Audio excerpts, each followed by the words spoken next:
Mr. Celente, thanks so much for being with us. Well, thank you, Dr. Stan. Well, why don't you just pick up the story? Certainly, where are we now? We're being told, why we can see some light at the end of the tunnel. And then, of course, well, it's not going to be much longer. Oh, we'll have a little bit more trouble, but we're going to come out of this just stronger than ever. What do you think? Give us your opinion. Well, you mentioned it about illusion being king. And people are living in denial. They're like little children. They don't want to grow up. And they grasp onto hope. And this is no time for hope. This is a time for reality. And the buzzwords now that they're pushing out there in the business media that people are repeating over and over again are green shoots. Yeah, green economic shoots of prosperity. And they're pointing, of course, to the stock market and the financials that have gained some strength. And this is a false flag recovery.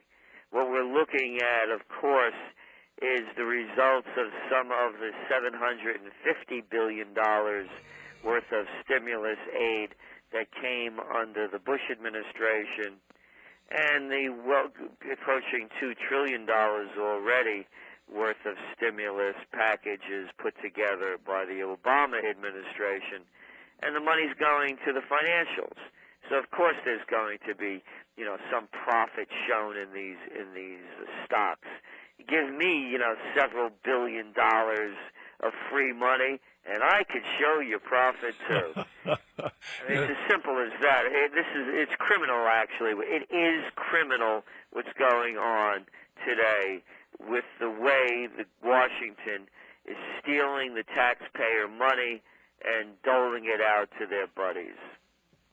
Well, I certainly agree with you, and really what concerns me is, of course, you have somebody like Mr. Paulson, who comes from Goldman Sachs, of course, who makes sure that the man who's in charge of AIG is going to be heavily invested in Goldman Sachs. That's Mr. Liddy, and then, of course, the fellow in charge of AIG gives all this money. I mean, what, a $12.5 billion to AIG, to Goldman Sachs, supposedly, because of some the derivative contracts. We don't even know what these contracts are all about.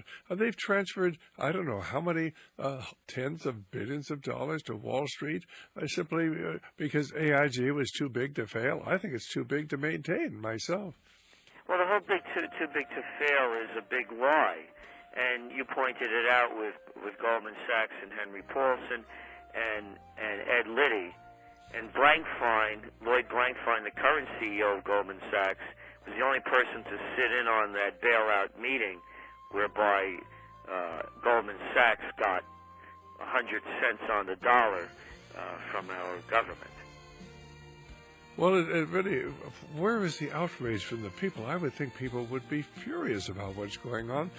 This is our future and our children's future, and they're simply giving it to the very people who created the problem. The people who created the problem, I think, should be punished. I mean, they should certainly be fired.